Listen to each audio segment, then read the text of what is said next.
Is this the best soccer you've been playing in a long time? Yeah, definitely. I think probably from a physical standpoint, this is the best and fittest and strongest that I've been, and just being able to back up games like that. I mean, this week was ridiculous. So to be able to kind of keep the level and go that hard and be able to play, I think I played 390s.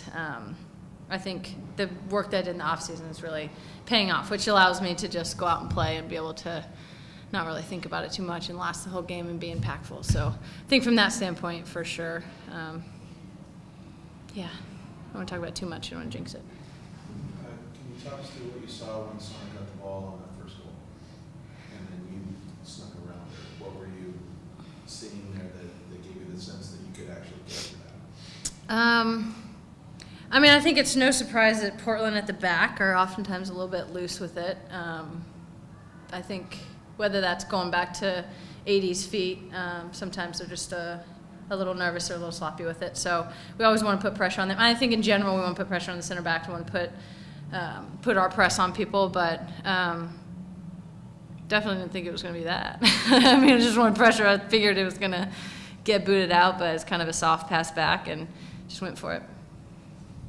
Megan, can you take us through your thinking on the second goal? I mean, quite frankly, it's pretty ballsy just to hit that first time, and when you have that space to not try to take a touch and control it. But I mean, obviously you nailed it. Kind of from the point you see Chris' team play that ball, what do you think? Yeah, I mean, I thought we had a lot of joy getting in behind on my side. I don't think Dagny's used to playing left back. That's probably how I'd play if I played left back as well. It's difficult. I think she struggled with the ball over top, even though she has pace. Kind of starting from a little bit deeper, but saw Nairn pick it up and just immediately knew that they had a high back line. I tend to shoot pretty early. I'm not the most clinical finisher. I probably have a lot more goals if I was if I was a clinical finisher, but I tend to kind of get out of my feet early. And I think on those two, I think knowing that the goalkeeper's backing up, if you kind of hit it right, it's hard for them to get back and then across. So sometimes that far post ball is really on. And you talked about the matchup versus Dagny. It looked like the first two times that you and her were lined up, she closed the space pretty quickly. I think she won a goal kick one time, maybe a throw the next time. I think that's the last time she had the better of you. Was there something like consciously you did that you kind of said, okay, this is how I'm going to have to beat her? I mean, just knowing that she's naturally an attacking player, I feel pretty confident going against that. I know how I would struggle to defend playing back there. Obviously, it's a very difficult position. So I just tried to mix it up, come inside a little bit, but we were finding a lot of joy with the ball over the top. Yeah, she closed the space quickly, but I feel like if I could move it quick and kind of get around her. Got a couple lucky bounces in the first half as well, where I was able to take it down the line, but just kind of mix it up and try to be creative and try to keep her on her toes a little bit. But it's going to be tough for an offensive player against any half-decent forward to play good defense. I mean, you say lucky bounces, but this is like 5 or 6 games in a row now where it seems like you're creating chaos and coming out the other end a step ahead. I mean, I guess in other sports they call it, they might say you're in the zone right now, just maybe seeing things a little bit clearer than everybody else. How conscious of you are that? How conscious are you of just like, I just want to create chaos and I know we'll be better for it. I'm a step ahead of these people right now. Yeah, I mean, I think especially from our front three, I think that's something that we talk about. We want to put a lot of pressure. We want to play high pressure. Sometimes even if we have to break from the team, they always can't come with us. So we always don't want to give that space up in behind. But I think, the more we can step high on teams and press them, and if they're good enough to break us down, then we'll have to drop eventually. But it is difficult when you have someone sprinting at you like a freaking maniac. Sometimes probably shouldn't go, but it does kind of create that chaos, and it is kind of nerve-wracking to have Merritt sprinting down your throat, or Naho, or Lindsay coming out of the back, or whatever it is. So I think as a team, that's something we focus on, at least with the front three, is trying to put their back line under pressure, especially with Portland. They've gone long a lot, especially on Sonnet's side. That seems to be their game plan, is just to get it down her side and try to find Rosso over the top. But we know they're not really trying to play, so the more pressure we can get on them, the harder it's going to be for them to kind of do their over-the-top thing. In this week-long stretch, 4 minutes in a week ago, you lose Lou. Team has to regroup, and now it's a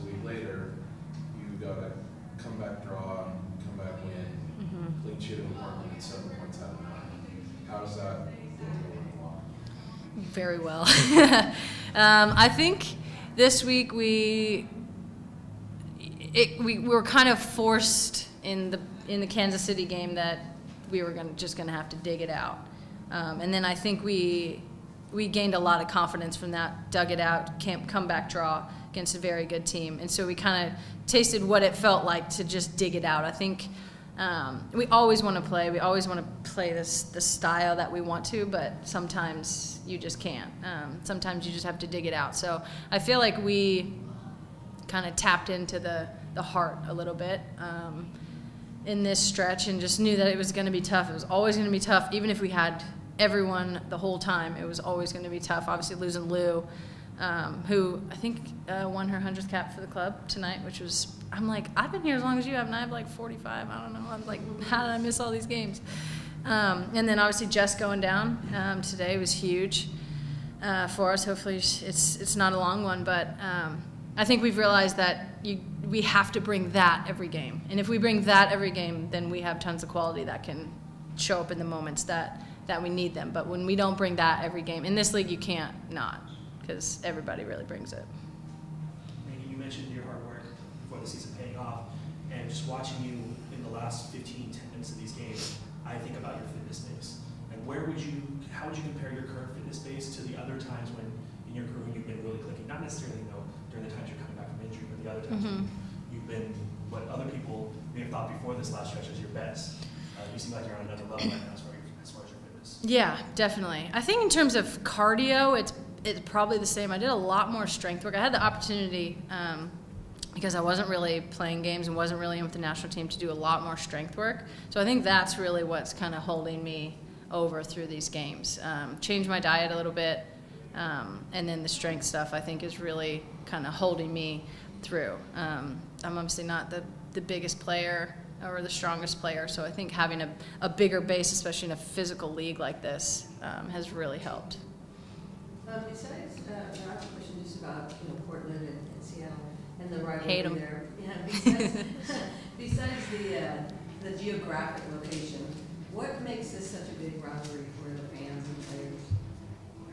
We just hate them. I think we hate them. I think they probably hate us. I think, there's always obviously the rivalry between the cities and whatever, but I think that it's always just good games between us. I mean, obviously the close proximity, we have sort of rivalries, I guess, with other teams. I would say Kansas is one of our rivals, just because we played them in the biggest games, but